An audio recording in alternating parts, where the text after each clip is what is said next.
goes to the Manny shot, it's best to have your guest locked there. Yes. That means this bottom corner is. Change this to sometimes find people. Right. But it'll always be, I don't know if you can see this.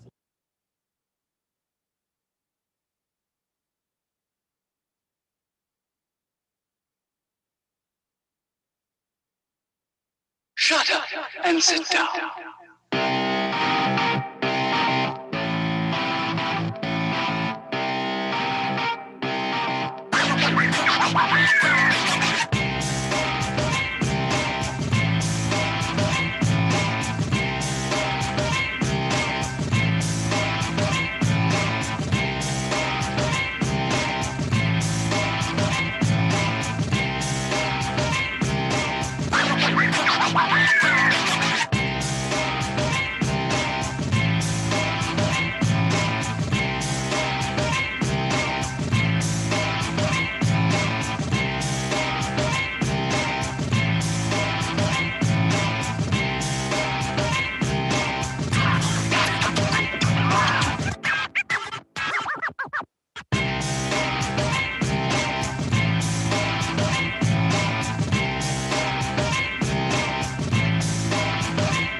Shut up and sit down.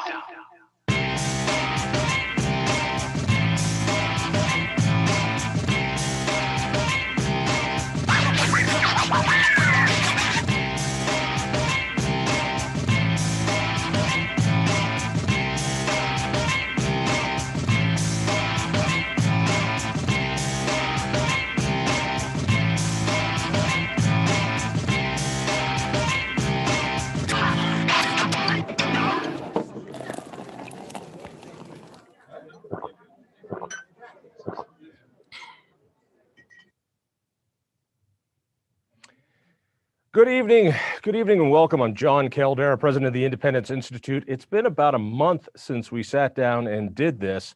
When we started doing these Freedom on Taps, oh my God, it's been, what, a half year now, however long we've been stuck on house arrest. And we did this as kind of a lark, just to get some sense of, well, not being isolated so much. I didn't know it would get so popular. I didn't know that people would like it. It's really turned out to be something really fun. So let me remind you, if you want to be part of the conversation, please, you need to be on the Zoom meeting. If you want to just watch, you can do that either from YouTube or Facebook or Caucus Room. And if you're not a member of Caucus Room, go to caucusroom.com. It is a conservative, libertarian version of Facebook, or Nextdoor, if you will. It's spectacular, as so many other platforms are kicking us off. At least this one is trying to make us feel welcome. So check that one out, by the way.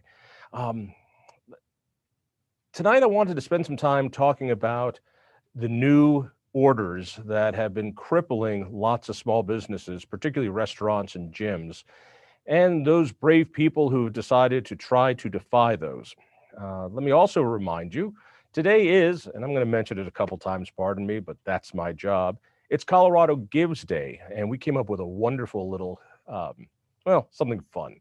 If we can raise $85,000, which I think we are just a hair's breadth away from doing, we wanted to send a little message to the Tri-County Health Board. That's Arapahoe County, Adams, and Dougco.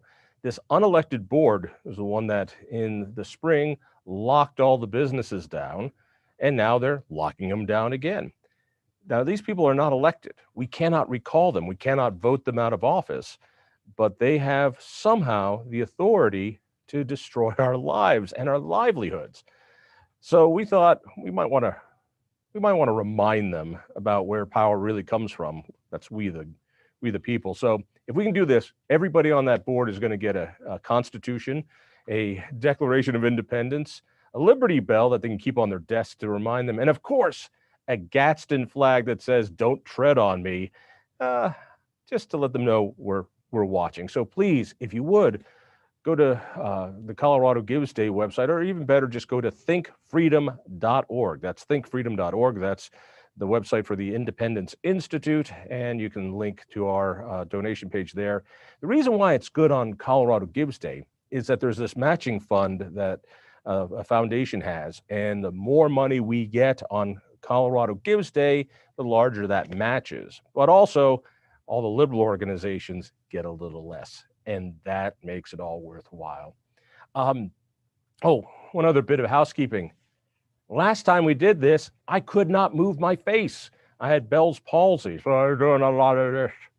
And I'm a lot better now. And the outpouring of concern and well wishes was remarkably underwhelming. I mean, nothing. I mean, not a card, not anyone crying, nothing. I'm now down to Johnny Walker scotch. That's how bad this thing was. All right, please grab a drink, join us as we try to dive into this. I wanted to especially spend some time up in Loveland to find out what that merry band of renegades were trying to do with not accepting the shutdown orders. These were restaurants and small businesses that tried to stand up, and they were, of course, intimidated and beaten down, not by Loveland, not by the county, not by the sheriff, not by the police, but by the state government. We'll get into that later. But again, be part of this. Get on the Zoom. I want to talk with you. Let's talk to a few of the folks who are kind of close to that. I know Julie Formby is with us. Julie is someone who works in the restaurant industry, and I know she's been involved in this. Up in Lyons, I know that one restaurant got raided. That is, they took away their liquor license and all their liquor. Let's see if we can get to say hi to Julie. Julie, so glad to have you. What are you drinking tonight? I should be drinking scotch, but I'm not. Well, I'll drink one for you. How's that? Thank you. Yes. So tell me, you were involved up in Lyons, and what restaurant was it up there that got, I don't know what the right word is, pinched? What happened? I would call it robbed. It was a complete theft for them to come in and take all of their liquor. They've been operating without a liquor license because that was suspended due to in dining room service, and the business owners. Which restaurant was this, by the way? I'm sorry, it's called the Lions Den in Lyons, Boulder County. And who owns it, and why what did they do, or what did they not do? They didn't adhere to any of the COVID restrictions, like restricting in dining room service. They don't enforce masks, social distancing, any of that. They were serving at the bar. But this family is not able to make a living if they do not have in service, in dining room service. And so they're fighting for their lives. And, most business owners, they have everything collateralized against the business. They have their homes, their cars, their 401ks, everything's wrapped up in there. So it's not just losing a job, it's losing everything that you own. And I think what a lot of people don't get is that these restaurants are not the big chains. So they're not the ones that are owned by stockholders. These are owned by an individual. Usually that individual or family owns one restaurant. And when they're ordered closed, or if their liquor license is suspended, they're out of work. They can't pay their rent. They can't pay their employees.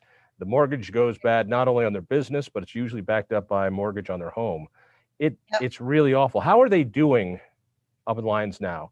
I saw it on the news as they came in and took away their inventory of liquor, which, by the way, is a capital offense. How are they holding up? We need to follow up with them today. There were a couple individuals who did, and it's pretty rough, but we're going to be following up with them. We're having a powwow of some leaders from across the country discussing the hearing that took place last night. The public was able to join in and comment. And What hearing is this? I'm sorry. Educate us. so, What hearing? oh, okay. So on Saturday is when the Lion's Den was raided by the Department of Revenue. They're the ones who came in and took all of the liquor. The Boulder County Sheriff's deputies, they stood by just to keep the peace, but they made it very clear in the public hearing with the Board of Trustees for the City of Lyons last night that they were not on board with what was going on. They were just keeping the peace. They weren't enforcing any mandates, restrictions, and they never have, and they're not in favor of that. So the hearing last night was crazy because you have the Board of Trustees, the city basically making law for the people. Then they enforce the law and execute the law. And then they were having a judgment against the business owner and taking their liquor license, taking their business license to be able to operate, their health license. And it's 3 different offices within government executing the law.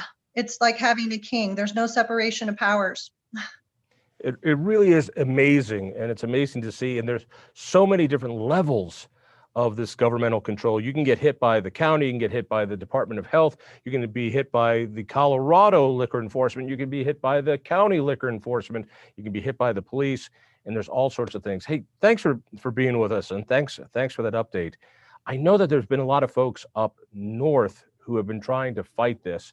Brandon Bird owns a restaurant, the Bulldog, and they also tried to stand up to just stay alive. Brandon, so glad to have you with us tonight. And tell me, what are you drinking? And you better be drinking something. The name of your restaurant is a Bulldog. Yeah, just the cheap stuff here. Nothing crazy. Thanks for having me. My pleasure. So tell me, what is the Bulldog? Bulldog Pub and Grub. It's a pizza place with a small little neighborhood bar area. And where is it? It is in West Greeley. Got about 3,000 square feet. I'm a retired firefighter, and I was in the Marines. So it's a veteran-owned, veteran-dedicated. We have a first responder wall. We have patches. We have stuff for law enforcement and different branches of the military. We have over 30 flags in there. It's just a cool, patriotic, locally owned business. Now, it was my understanding that Weld County was that one great county in Colorado to give the middle finger to the state and said, no, we're going to keep our restaurants and bars open if they want to, as long as they stay on, I believe it's code 2 or level 2, which is yellow. And so you guys stayed open, right? Yeah, so this all happened really quick. We're a week or 10 days or 12 days ahead of a lot of people in this story. But yeah, absolutely. The Monday before Thanksgiving, the dial, the code, the color switched supposedly. But Weld County, God bless them, said no. We're gonna let our people be responsible citizens. And I spoke. And the great thing about the county, you can call and get the county commissioner on the phone. You can call and get Steve Reams on the phone. Good luck calling the state for anything ever. So yeah, I was in direct communication with local health department, everybody at all times, in a very short period of time on like Monday and Tuesday before Thanksgiving. All right. So help me draw the picture here.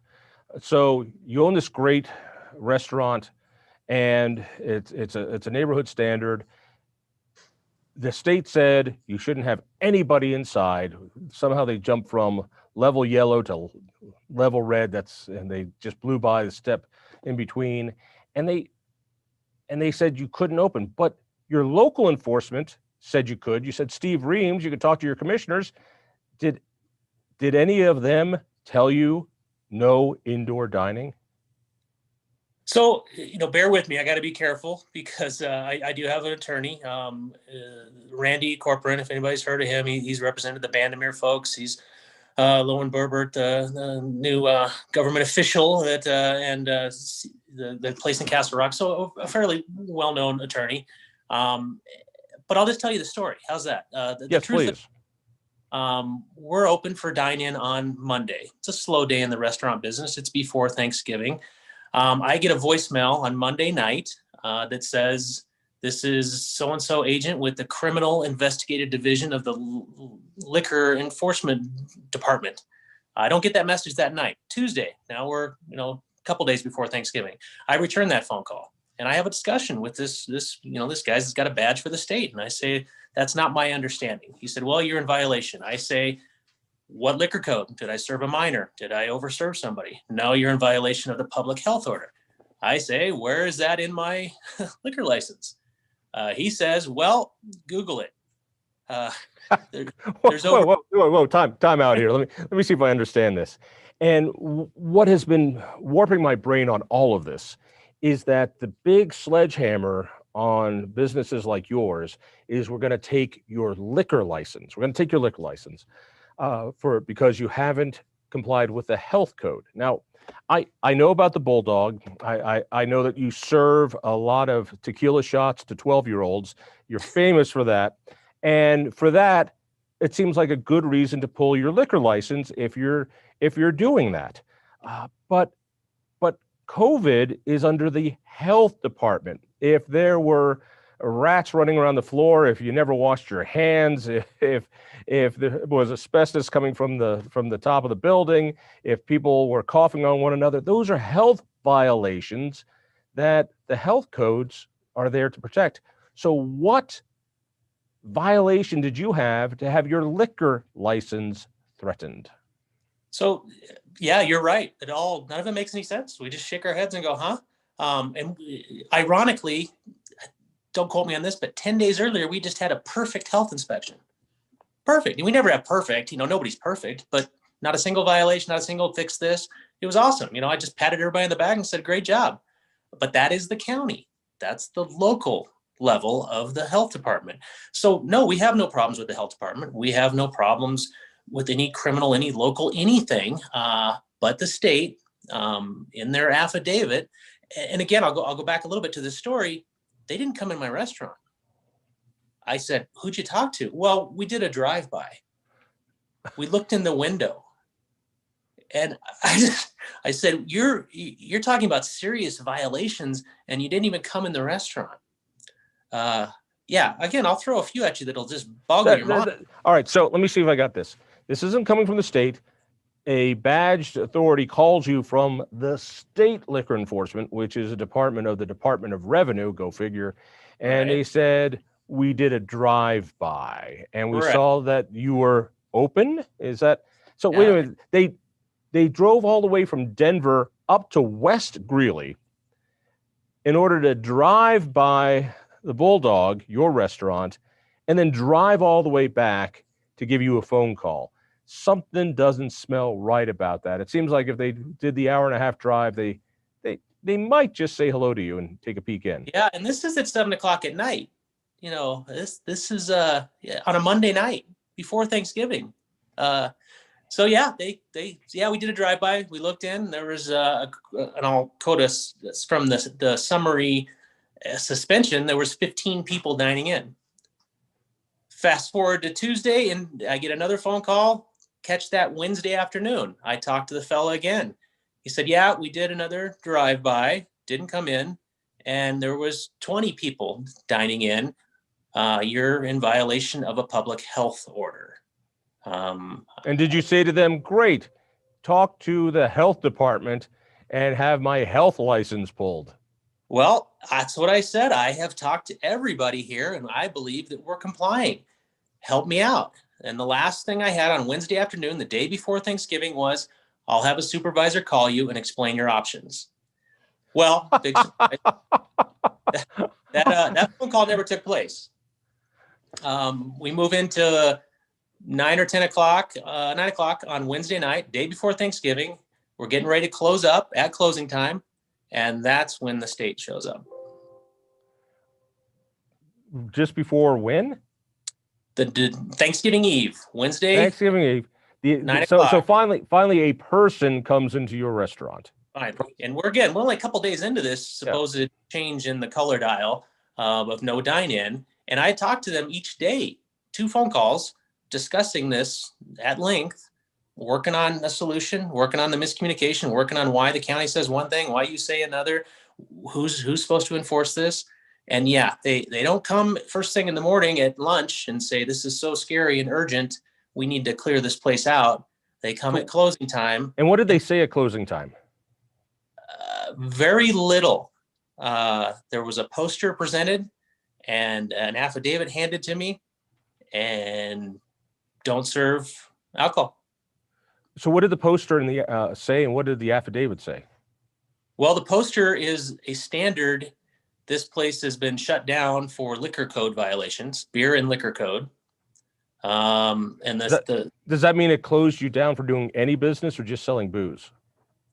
Well, there's where it gets awfully interesting. What? It's not interesting enough yet? All right, keep going.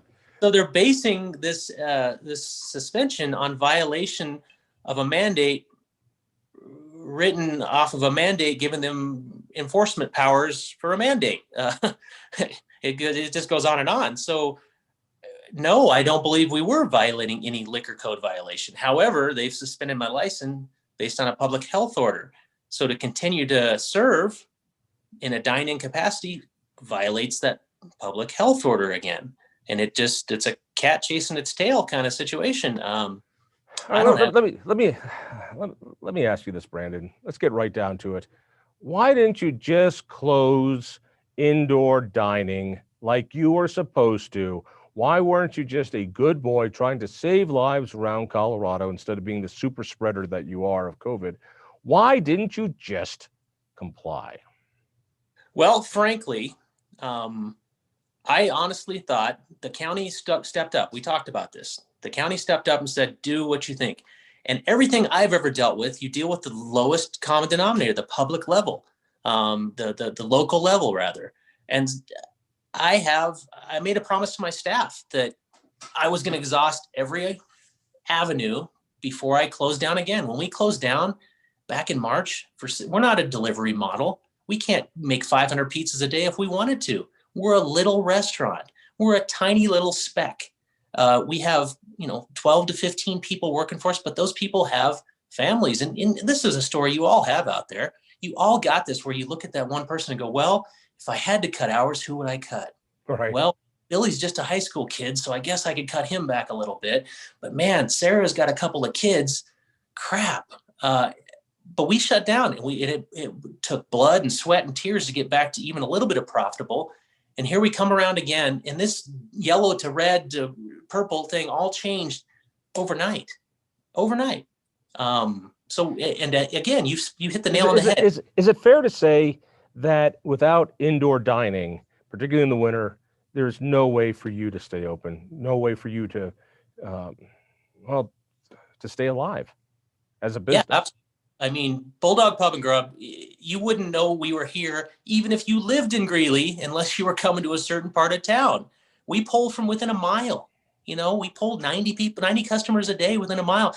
Absolutely, we are not a delivery model. We've had an overwhelming support at this point of people saying we'll get delivery for you, but that's not what we're set up for. Our place is cool. We have life-size superheroes. We have memorabilia on the wall. I mean, I got a Spider-Man. I got a Hulk. I got a Batman. There's a big, huge Lego set built of the Star Destroyer. Man, I want to go there.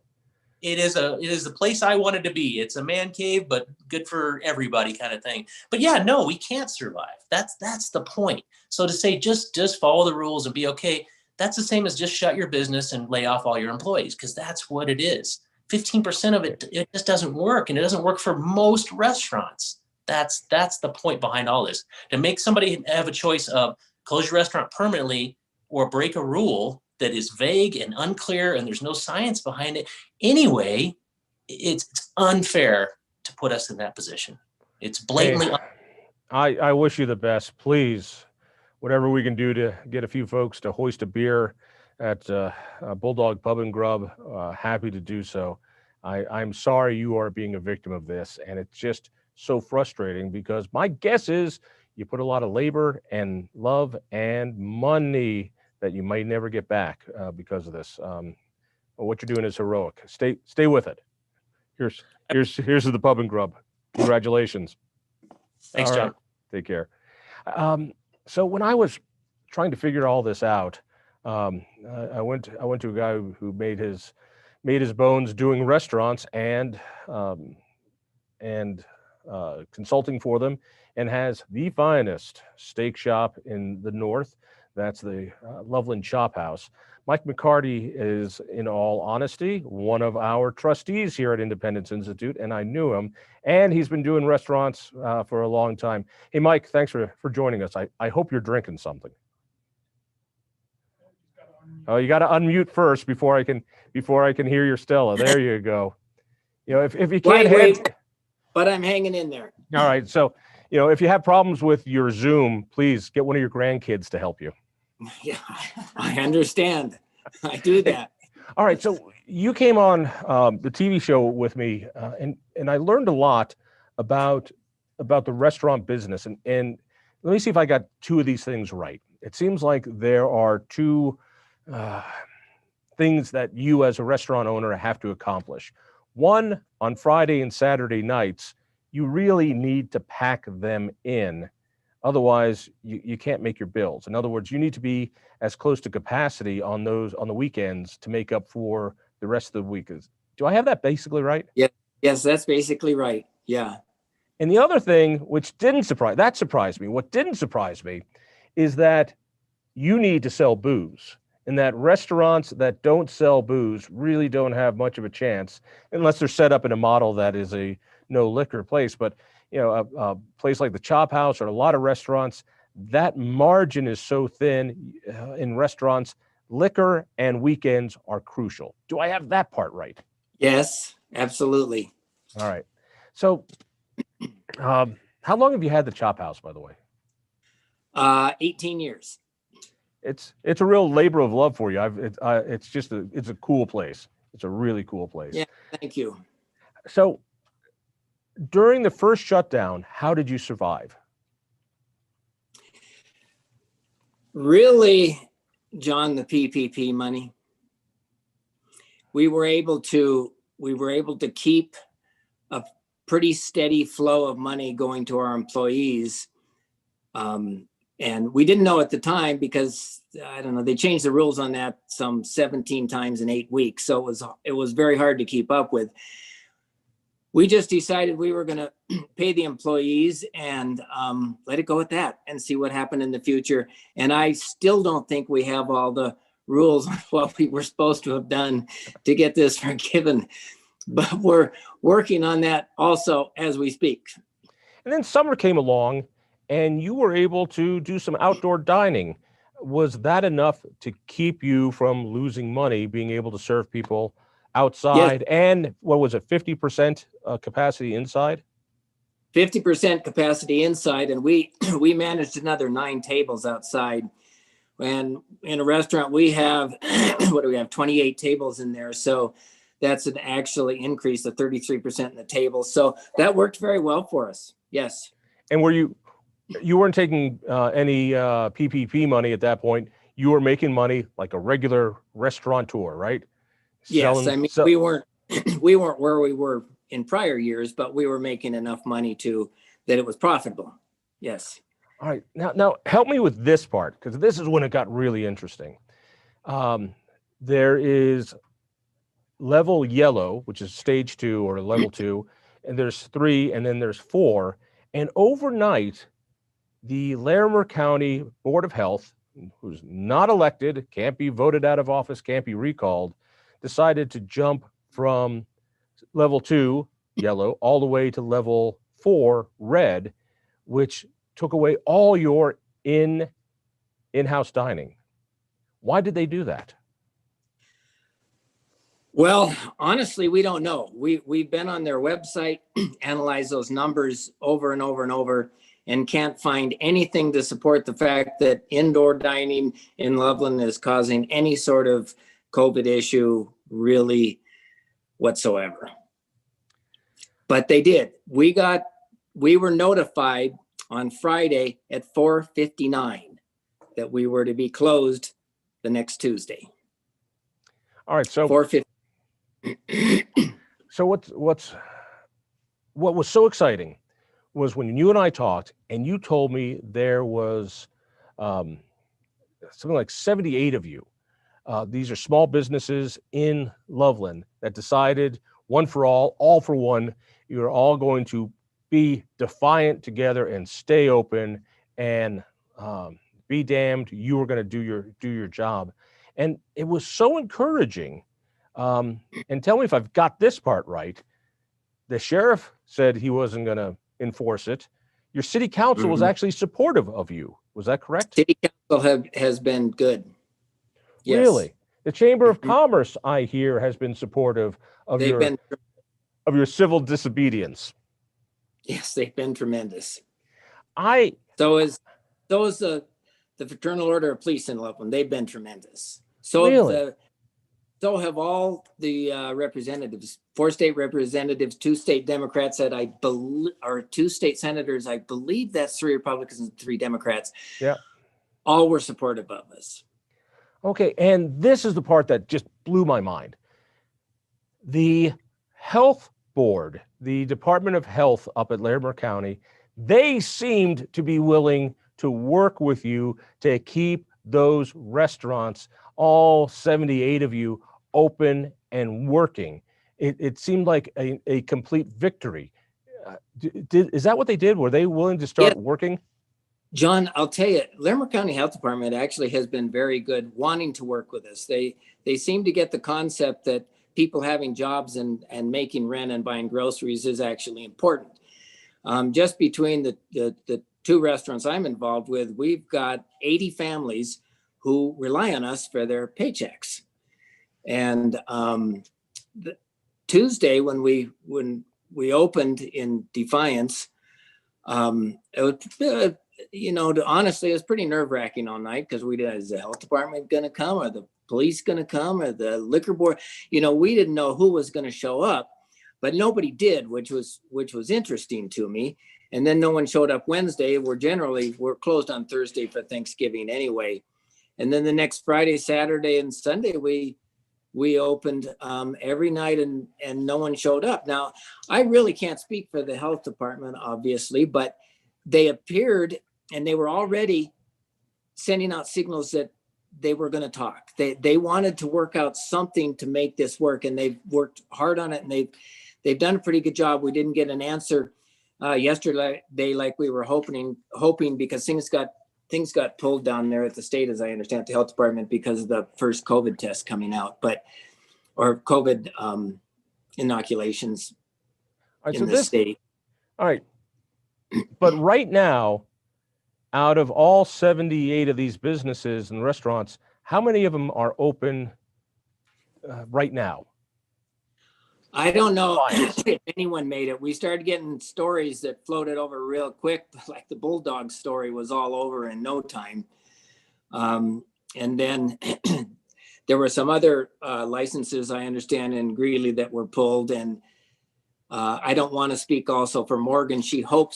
Morgan owns one of the restaurants. She was one of the people who really started this right off the bat, Grimm's Brothers Brewery. And she got a call that Monday night, from the liquor enforcement people. Again, this is, and I talked to Morgan about this, and it was the state that called. Yes. So again, just like what we heard from Bulldog, that there was a completely different county. They were much more lax about this than where you are in Larimer County.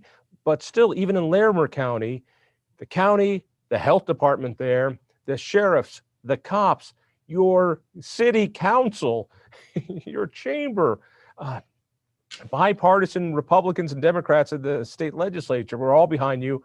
And then comes the long arm of the law, the liquor department from the state. I mean, it was as if the whole thing has nothing to do with liquor, which is really weird, because nobody's broken any liquor laws as far as I know. So what are they doing this anyway? I mean, I don't really know, John. I don't know the answer, but it looks to me like it's because nobody else was willing to do it, is the best I can figure. I guess you'd have to ask Governor Polis, but I don't know the answer. Yeah, so before my time, but when the Hungarian Revolution was happening, the rebellion, Hungary started getting their own stuff, and from way out of the state came Russia to go and put it down. So in Larimer County and in Weld County, they pulled the Soviet Union and dispatched their soldiers from Denver to hold up your liquor license. And again, I just want to make sure I've got this. Without a liquor license, these restaurants are dead on arrival, aren't they? Well, it's the way, it's like you mentioned, the model of restaurant that we have depends upon liquor to make it work financially. You could put together a restaurant without, I mean, McDonald's doesn't have a liquor license and they make it work. So you can put different models together, but once you put the model together, then that's what you're working with. So yes, they rely on that. It's heartbreaking. So now the Chop House is closed to indoor dining. Is that correct? Yes. That's gotta be heartbreaking for you, Mike. It's just gotta be heartbreaking. It's gotta be scary for all the people who've been with you for so long. Yeah, we've had a lot of longtime employees, and we spent a little bit of time today just trying to figure out how we could get some projects or maybe get people in, and so we can pay them to do something or another. What deep cleaning can we do? Anything to keep that going. But part of the problem, we don't have any idea how long we're going to be closed. I mean, is it going to be 2 weeks? Is it going to be 2 months? Nobody knows. So we have no way of planning because we don't know what's going to happen.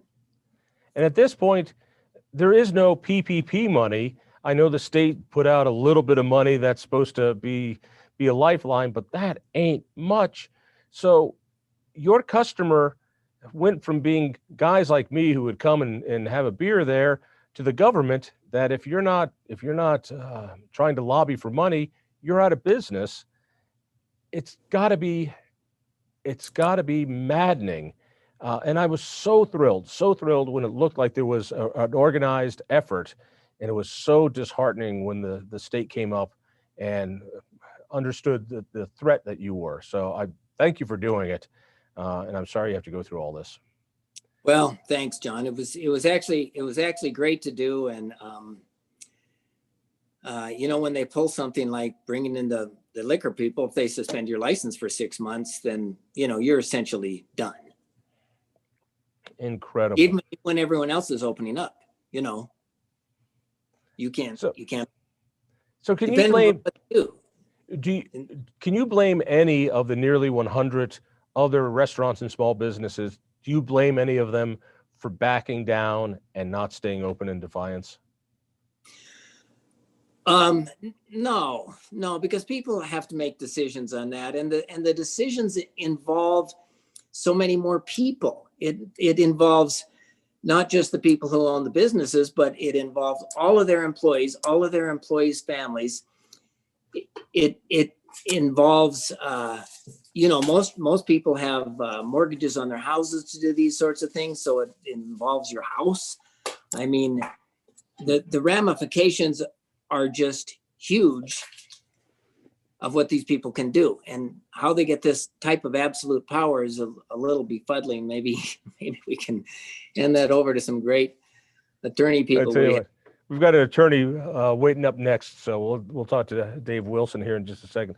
Mike, thanks for everything you do for us, and thanks for standing up to the man. And I hope you can open up soon. So you bet. And thanks for all here's to you. Thanks for all your help on this, John. It's been a fight I'm happy to be part of. All right, let's talk to a lawyer who might answer some of these questions.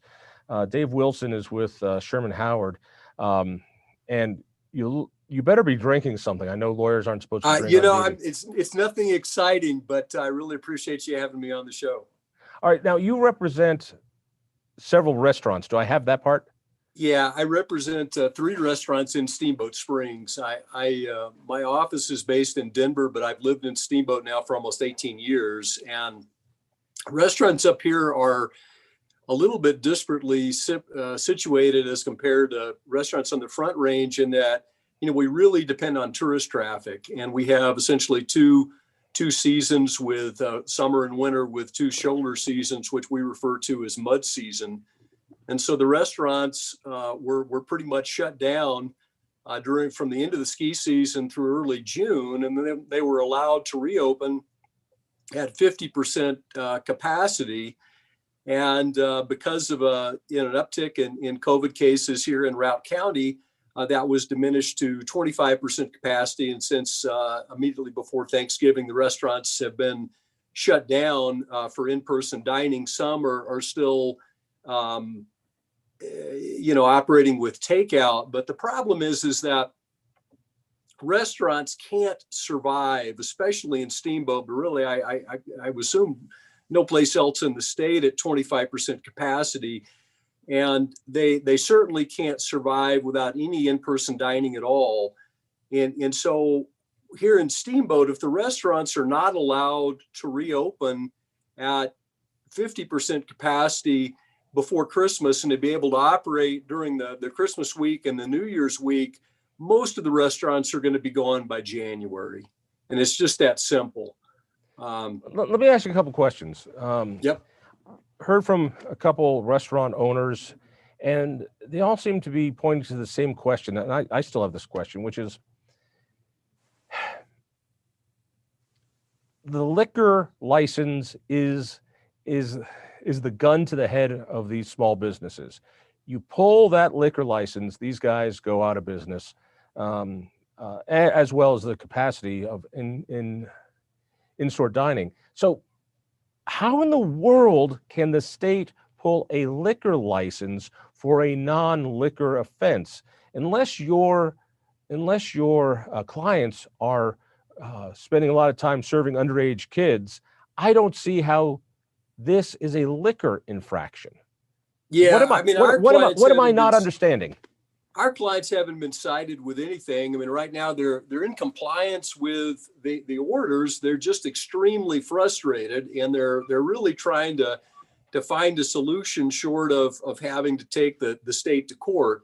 I assume, I don't know this for a fact, that in the liquor license, there's probably some provision in the liquor code that has to do with compliance with state health orders. And so the liquor people must be relying on that, I assume. Otherwise, it makes no sense to me either. One good thing that's come out of all of this, I guess, is that Mesa County stood up to the governor and they just said, hey, look, we've got this variance program in place called the 5-star program, and we're going to continue with that. Thank you very much. And so the restaurants in Mesa County, even though Mesa County is currently on red, are remaining open at 25% capacity, which is not enough, but it's something, right?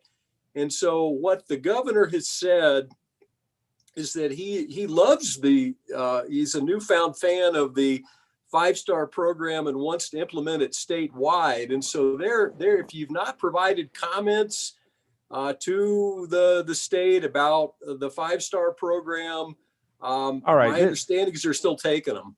This is what's driving me nuts. So Mesa County decides to go on their own and do the 5-star program, which is their way to keep these places open, even when we go to condition red, DEFCON red. But Weld County, when they do their own thing and say, here's how we're going to handle it, the same governor sends his liquor goons up there to enforce the law.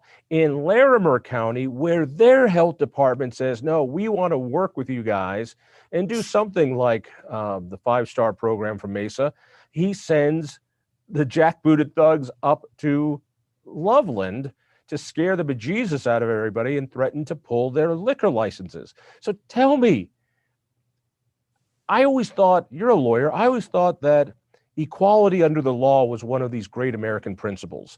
Well, I think, honestly, I think there's an equal protection issue. And to make matters worse, Moffett County, for those of you on the Front Range, that's Craig, Colorado, west of Steamboat, apparently talked their way out of going onto code red. They said, hey, look, we really don't want to do this. And the state said, oh, okay, you can stay at level orange. And so there's no rhyme or reason to it at all. You may have heard today that the restaurants finally got a victory in a lawsuit against the state government out in California. Los Angeles has had a ban on outdoor dining. Now think about that. You can't eat outdoors and have a hamburger and a beer in Los Angeles. And so the California Restaurant Association sued, and they won a partial victory today. And what the judge said is, look, this is constitutional, albeit by the skin of its teeth, but you've got to show some connection between the risks of having these restaurants operate and the burdens on the restaurants. And so what's worse, a couple of COVID cases or 30,000 people unemployed and restaurant failures? And so I think what would be interesting is to see if we can take that same rationale and apply it to Colorado laws. And so that's something that we're going to be looking at. But the equality under the law, equal protection of the law, it's being proven right now that not only do we have these wild, haphazard restrictions that seem to have no rhyme or reason and change hourly, and then you have selective enforcement of laws. Yep. And interestingly, it's a lot easier to drive to Weld County from the capital, the Department of Revenue, than it is to drive all the way to Mesa County. So I guess if you're farther away from where the goons are, then you're better off. Well, see, it's more than that. The director of the Colorado Department of Health and Environment actually sent a letter to Mesa County and said, okay, begrudgingly, you can do this 5-star thing, but we're going to be watching you. And so they are saying that they may reevaluate, but for right now, again, because Mesa County pushed back, they're better positioned than some of the counties on the Front Range.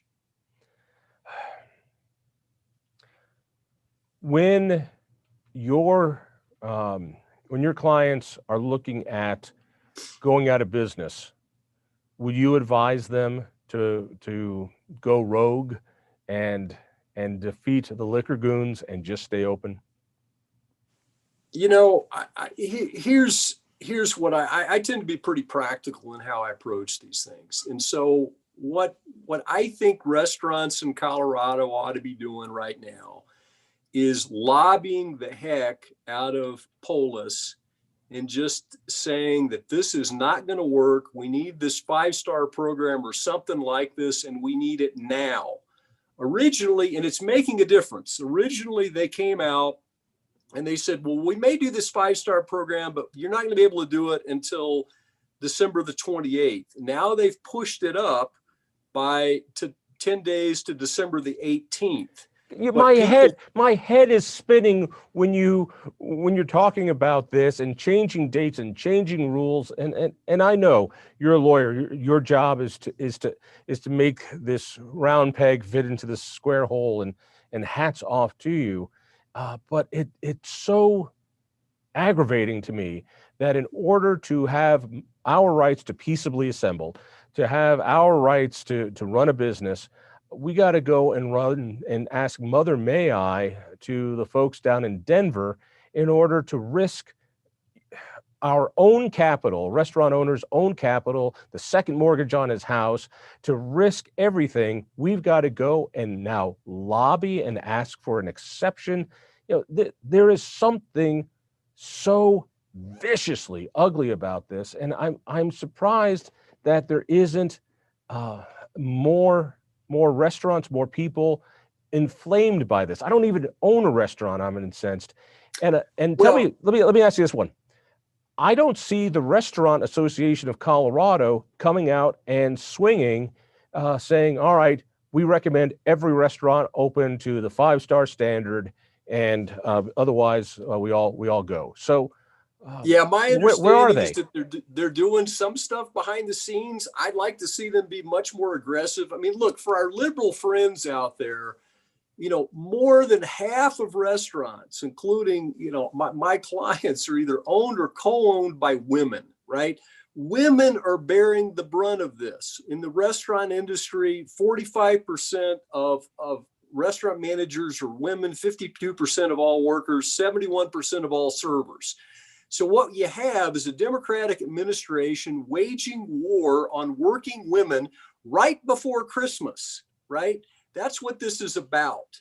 And that's why, I mean, at some point, the governor and those who are with him need to pay a political price for basically picking on people who deserve a lot better, especially this time of year. You know, we're broadcasting from our studios here in downtown Denver, just blocks away from the Capitol. When the riots happened, they happened all around this building, pulling down statues, setting things on fire, smashing things, looting. And I don't see any of that coming from people who are getting their lives truly ripped apart by this, including restaurant owners. It seems to me that if anyone has a right to riot, it's got to be those employees and those people. So we'll just say that you gave them the legal okay to riot and pull down statues. Well, there'll be peaceful protests, of course. Not right. A peaceful protest. Hey, Dave, thanks for spending some time with us. That really helps shed some light. And best of luck to your folks up there. Thank you All right. very much. Let's open this up. If you want to be part of this, please just jump onto the Zoom and let us know. Raise your hand in the Zoom meeting. That's not physically raise your hand. For those of you over 40, there's actually a button that says raise hand, and Damon will get you on. Let's grab some of those folks, including Bradley. Is it Bradley Mott? Yes, Bradley Mott. Tell me, what are you drinking tonight, Bradley? Hey, I wasn't going to drink, but hearing some of these stories, it's Jameson, and I probably don't have enough. Nicely done, sir. Nicely done.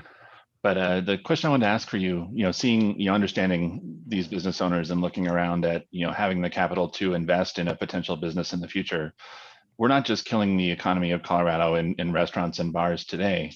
We're doing that in the future. And my point is, or my question is, can you sell me on any reason why I would invest in a business in Colorado next year, knowing this is possible? What a spectacular question. One of the things that has made America so strong is the consistency of law, that we know what's going to happen. One of the reasons the Great Recession was so protracted, so awful, was that investors, businessmen, didn't know what to expect. We didn't know what tax rates were going to be. We didn't know what environmental laws were going to be. We didn't know what healthcare laws were going to be. Everything was kind of changing, and you cannot make any decisions on investments and where to put your money and how to manage all the risk you have if the world is constantly fluctuating. You need something that says, here's where we're going to be. It's no wonder why the economy started taking off when Trump was in office. You knew taxes were not going to go up. You knew that energy prices were not going to go up. You knew a lot of things. There were some things you didn't, but overall you did. And that's what makes America work. Now that America and Colorado is so in flux, and it depends on what government will allow you to do, it's amazing to see that in the ranking of competitiveness amongst countries, the United States has dropped to, I think, 14th. We're number 14. You should be proud. And it's no wonder why people and investors are leaving California. It's no wonder why people are fleeing to Wyoming, to Texas, and Florida, where there is no income tax. The regulatory state is a lot less, and there's at least a sense of certainty for a while. Colorado, and thanks to a lot of the work we've done at Independence Institute, we have the Taxpayer Bill of Rights here. We have a flat income tax rate here. That income tax rate went down this last election thanks to our initiative. And that makes things a bit more stable and allowing people to be tempted to come here. But yeah, I think you're right. Why do it? Yeah, and I mean, same, from restaurants to people. We have people in the comments talking about rent and land ownership and things like that with, individuals who are not even required to pay rent right now. And same thing, it's just a disincentive to invest in Colorado, and that's really disappointing. Well, you're drinking good whiskey and you've got a killer man beard there. So thank you. I don't know if it's just taped on, but you keep it going. Hey, thanks for being with us. I appreciate it. So I tell you what, let's move on to Kathleen Chandler. Kathleen runs our local government project here in Colorado. And you wonder where these boards get their authority. I think she can answer this question. And Kathleen, don't tell me you're drinking a Diet Coke. I expect more from you. Actually, today I'm drinking a margarita. Oh, a Coyote Gold margarita, the official margarita of Liberty. That's right. There's a new one called Light and Lively. It has less calories and it's made with no cane sugar. So wow. There you go. It's really quite yummy. See, so my lovely husband even put it in a lovely glass for me. Yeah, he's trying to get you drunk. Let me explain how that works. All right, wonderful. Yeah, thanks. So tell me, who are these guys and all these health boards that are locking us down? Well, first of all, the project I work on is called the Local Government Project. And I heard from the very beginning how, the state is doing this and the state is doing this, but I'm having really good results with my local county commissioners. I'm having a good result with my sheriff. So the idea here is that if you can work with your local officials, because you can knock on their door, right? You can't go and knock on Polis's door. You certainly can't do anything in Washington, D.C. So the idea is the more local you'll get, the better result you'll have. And so the project I work on is the Local Government Project, where people are encouraged to get on boards and commissions. That's even more local than, say, your city council or your county commissioner.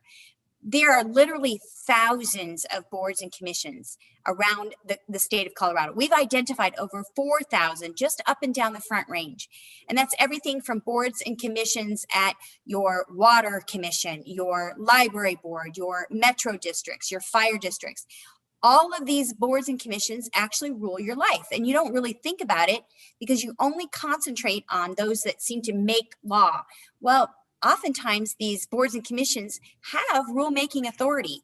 Let's say you want to put a garage somewhere in your property. You have to go to the Board of Zoning and Planning. And that board, unelected, can determine whether or not where you can place your garage. And so they have rulemaking authority over your life, even though they're unelected. And the Tri-County Health, which you talked about earlier, is a great example of that. There is a board that oversees Douglas, Arapahoe, and Douglas, Arapahoe, and I think Adams. Yeah, Adams. Yeah, and they're a combination of elected officials, right? A representative from each commission or from each county commission, but also unelected people. And those unelected ones are the ones that actually enforced this mask mandate and kind of moved Polis into a chicken moment, who's going to blink first? And, Polis was like, I can't not have the three largest, counties in the area not have this rule and the rest of the counties not. And so all of a sudden it started just getting one-upmanship. And the Douglas County commissioners did a great thing and decided to pull out, but it still forced Polis's hand. So a board that's unelected actually made law for the entire state of Colorado. And that's your goal in what you do is trying to get people to get on these boards and commissions. And all a lot of folks need to do is just go down to City Hall and say, put me on, and there's vacancies.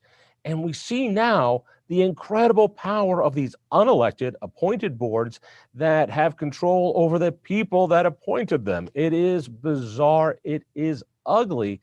I know you do some trainings to tell people how to get involved. Imagine, if you will, that the Tri-County Board that shut us all down in the spring and is shutting everything down again.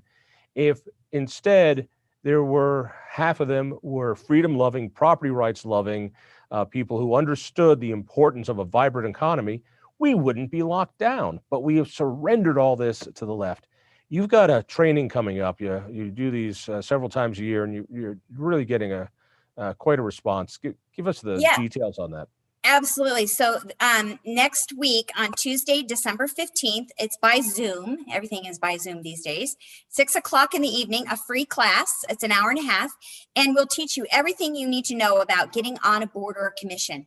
And these are boards that you might think are exciting, some probably not so exciting, but all of them have rulemaking authority, or at least some kind of emphasis in local government that can actually impact your life. And because you as a volunteer can get on it, you too can have a say in government. So we'll teach you how to get on this board, how to apply, what you can look for, and how really to become a citizen activist. And I would love for people to get on these boards to see, one, if they would like to run for office. This is an opportunity for you to kind of get your feet wet. Or if you decide not to run for office, you still have a voice and a platform where you can actually affect your local government. How much does this training cost? Because I know you make a ton of money. What is Zero. that? Zero. That's how much they pay me, actually. No, I'm like, Where do people go to sign up? they need to go to thinkfreedom.org and sign up right there on the local government page.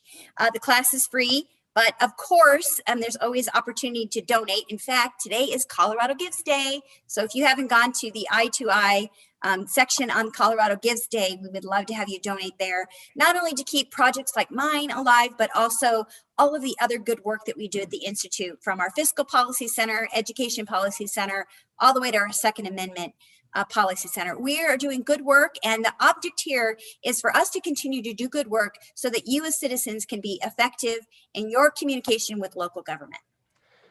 And more importantly, you need money for booze. Not so much for me, but maybe for you. Maybe for you. Because you drink way more than I do. Kathleen, thank you so much. I appreciate you spending some time. And again, it is Gives Day, and if you could, go to thinkfreedom.org and you'll see our connection to Colorado Gives Day.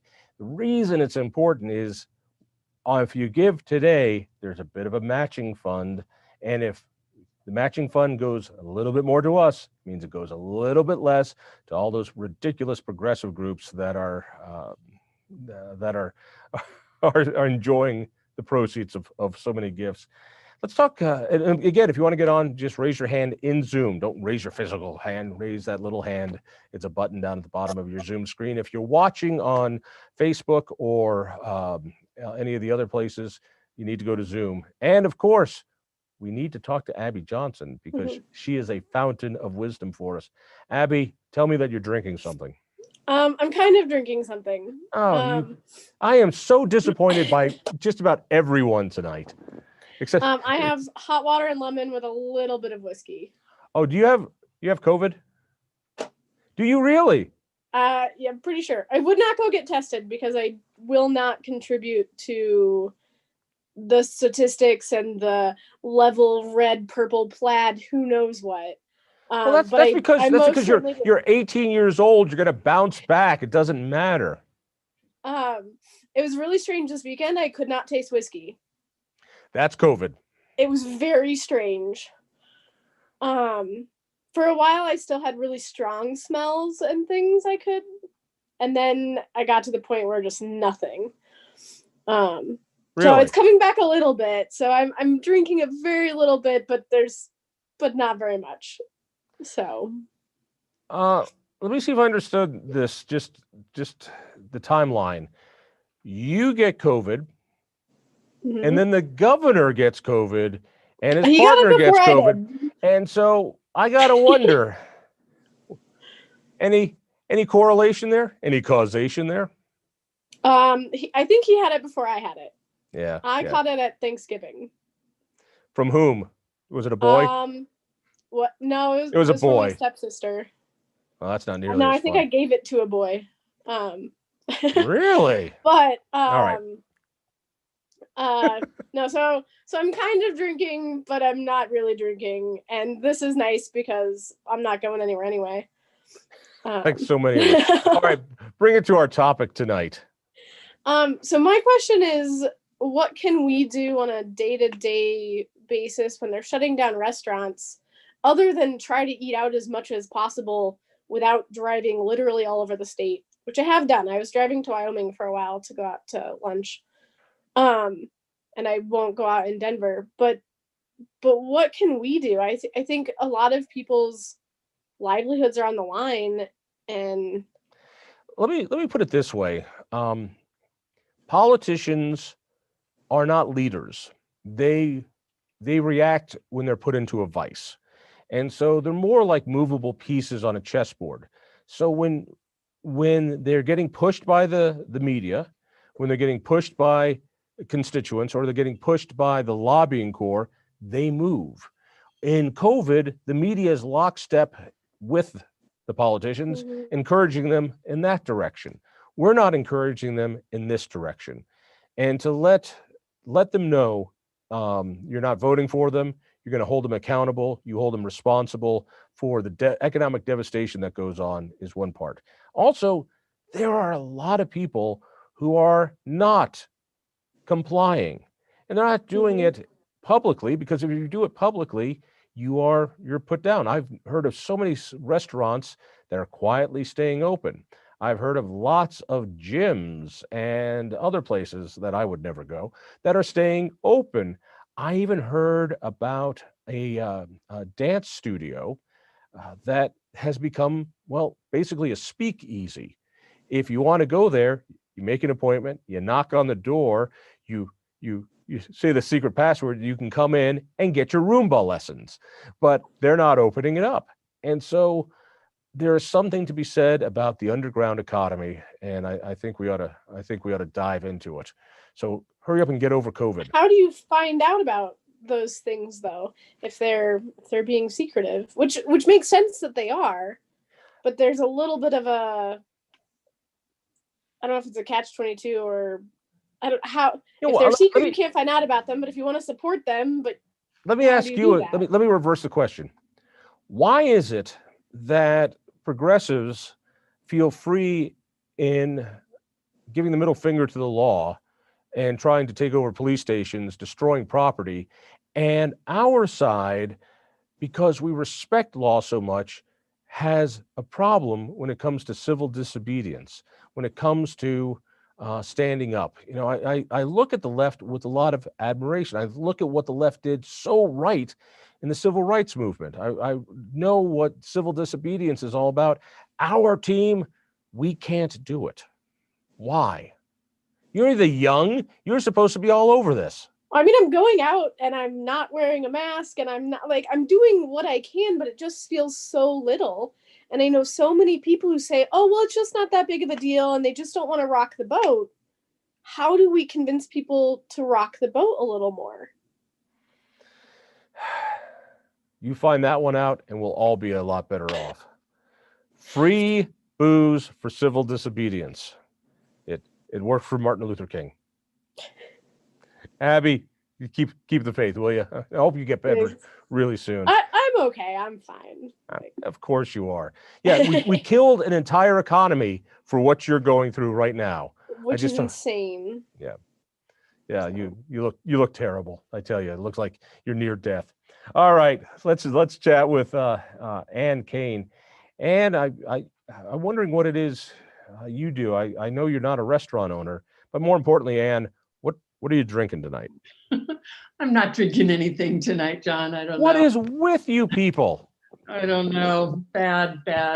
But hey, I just want you to know that there's other businesses being affected by this. And obviously restaurants affect us all, but I'm a small landlord. I own a number of rental properties and my property has literally been taken away from me. I can't collect my rents and I can't evict people. So I've got what kind of property do you rent out? Is it apartments or is it commercial? It's single family homes. Single family homes.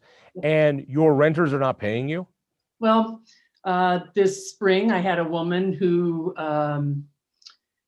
she was barely making it for quite a while. I had every intention of not renewing her lease and COVID hit and she lost her job and wasn't able to pay. And, you know, I served her with papers to leave just about the time that the governor said you can't evict anyone. And she, you know, there's tons.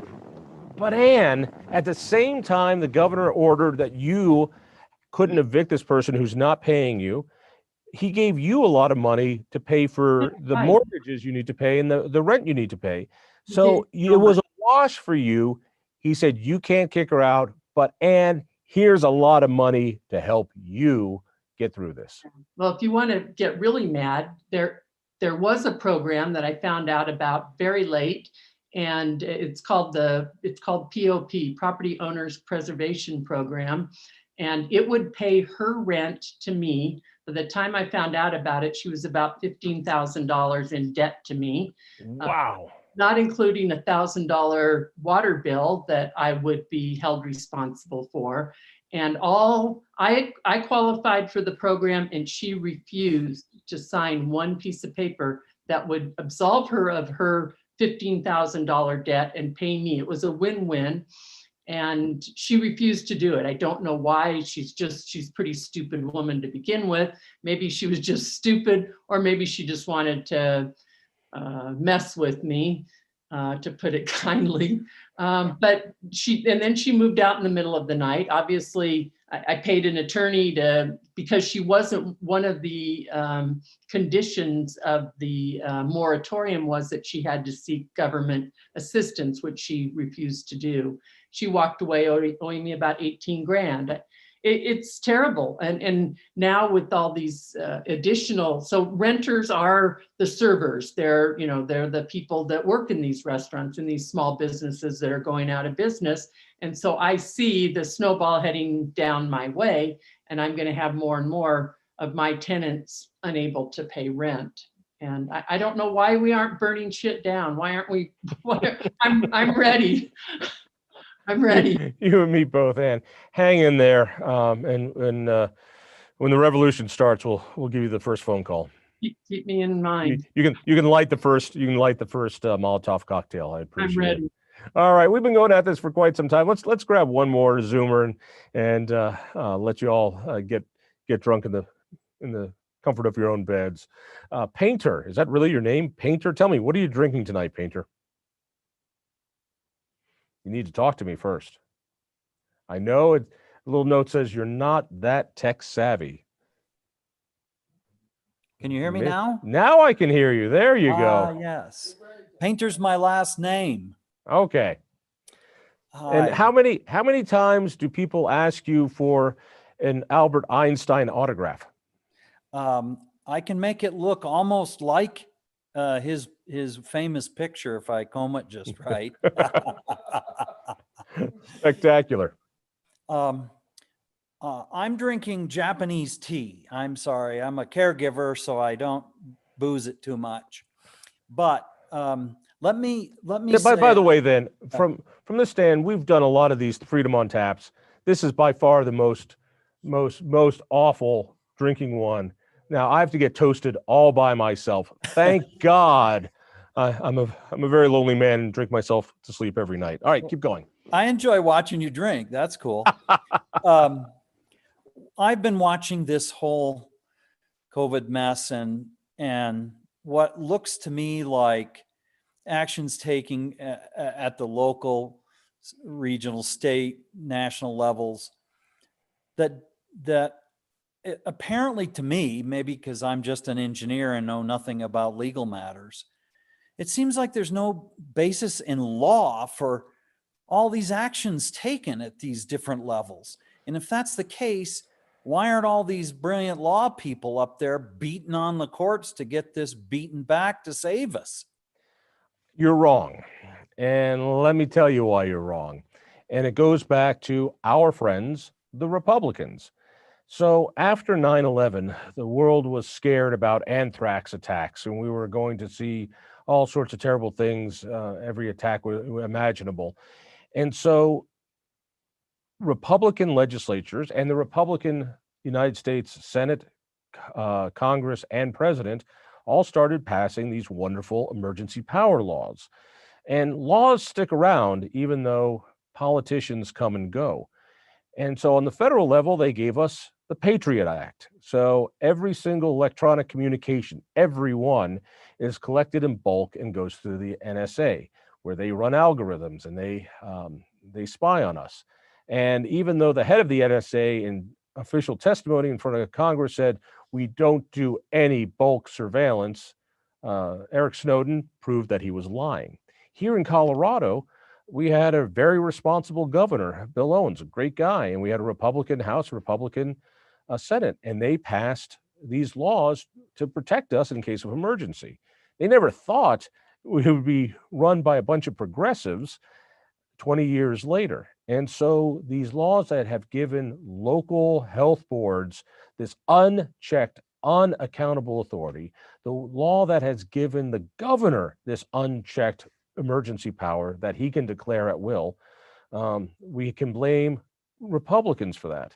Now, we can also blame the progressives today. There were several bills in this special session to put some accountability to the governor's unchecked power. It said he can only have emergency authority for 30 days, and then it needs to be re-upped by the legislature. This was a wonderful, sensible thing. And if our governor was a Republican, the Democrats would have passed it. I don't know if that's an answer to your question, but I'll give it a shot that way. Oh, Painter, thanks so much. I tell you what, let's say good night. And again, let me thank everybody for being part of this. This has been such a trying, good God, is it 6-7 months now? It looks like light is at the end of the tunnel with a vaccine coming. But it's really been nice for me, and I hope for you too, to get together every now and then and break the isolation and have a drink and not be talked at, but to have a conversation back and forth. If you're not part of the Independence Institute, at least join our emails so you know what's going on and you can be part of what happens. Go to thinkfreedom.org and hit our newsletter button. If you're up for it, it's still Colorado Gives Day. We're trying to reach that goal. I think we're very, very close. And follow me on and follow us on all the social media. You can find us pretty easily. Let me thank Zach and Tyler and Damon who actually make this happen so I can sit here and drink in front of you. So here's one to Liberty. Let's hope we get back to the Colorado we once knew and always loved. Good night, everyone.